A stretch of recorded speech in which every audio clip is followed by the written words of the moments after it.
Welcome back, welcome back. We're going to be talking about a topic, and here to talk about that topic is Andrea Long. It's National Healthcare Decision Day. And Absolutely. Could you explain that a little bit for us? I can. I think this is the first time. I actually am an employee of the hospital, and so this is the first time the hospital is going to be participating. But National Healthcare Decisions Day is it's obviously a national movement. Started in Virginia in 2006. There was an attorney who did some end-of-life planning and got tired of working with families that didn't do this kind of planning. And so he was frustrated because the family members didn't know what their dying family members wanted for their health care. Right. And so I think, as your other guest talked about, it becomes sometimes some family dynamics, makes things really difficult. So his idea was, what if we can get hospitals and area agencies on aging and all of these organizations to participate in educating people on doing advanced care plans, doing healthcare directives, powers of attorney, and just getting some of those decisions out of the way before you really have to deal with the circumstances involved. Okay. And are you an attorney then too? I am. I'm an attorney, and I'm also the compliance officer at the hospital. So that just fits hand in hand. It does. Doing this.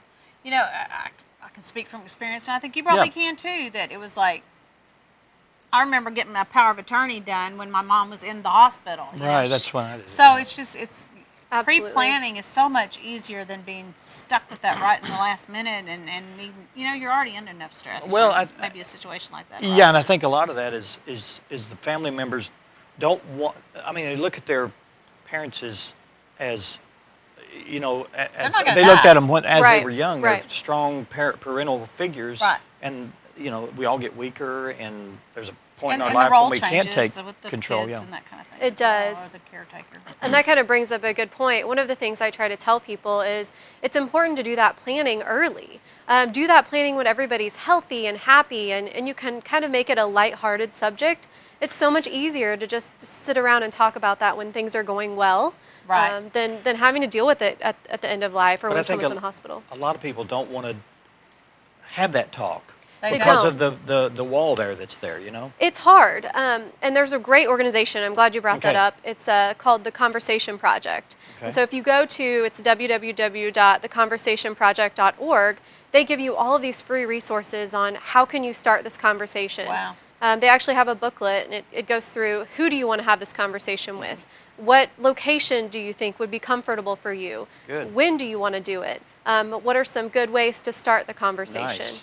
And so that would help. I think sometimes parents feel like you're trying to not get rid of them, but you know what I mean? You're trying to it turns into something more than just actually planning. It's the elephant in the room is what it is. Yeah. It is the elephant in the room. And it's so much easier having gone through this as a child, to if that had been, if I'd pre-planned, if we'd pre-planned with my mother, that kind of thing. It's just... Well, and the other thing... Yeah, the other thing that's kind of interesting too is sometimes even when people do pre-plan and they go through all the steps they're supposed to, they don't talk about it.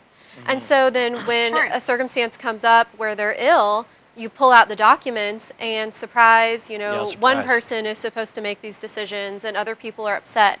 So sitting down and having that conversation as a family is so important so everybody knows what their role is. And that way, things can get done and wishes can be followed. So I think that's a huge thing. So how is the hospital, are you doing like a meeting? We are going to do a clinic, just kind of a walk-in. It's first come, first serve. We have some local attorneys that have agreed to volunteer their time. Good. And we're going to help people with some very simple documents through the Arkansas Bar Association to do a durable power of attorney, to pick someone to make your decisions if you're incapacitated and unable to, and then to do some other advanced care planning to talk specifically about what kinds of health care you would want or wouldn't want. We'll have some of the documents from the Conversation Project that people can pick up. Our hospice people will be there to talk about the services they provide, and then some information from our foundation. Yeah. Wow. So it's just going to be a walk-in, very casual. We'll have some refreshments. I think it's going to be a really great thing. This is much easier to go to an event like this than waiting and having to do it when you don't either have time or knowledge, or because it's a Well, you know, It's Absolutely. daunting. it's really it's daunting. A task, So for sure. it's very good. And the thing that I think people need to think about too is this isn't just for aging people. In my prior job, I did exactly what you were talking about as an attorney. I went up to a hospital and would work with people when they needed these documents when it was almost too late. What I found was, younger people are not doing these documents. I did my first power of attorney for healthcare when I was 20. And I think that's really important because you have people that are you can't plan for an accident. So you have car accidents and head injuries. And at that point, you can't make your own decisions. That's right. So you may be looking at getting a guardianship. But if you have these things in place, it makes it so much easier on your family. Definitely. Yeah.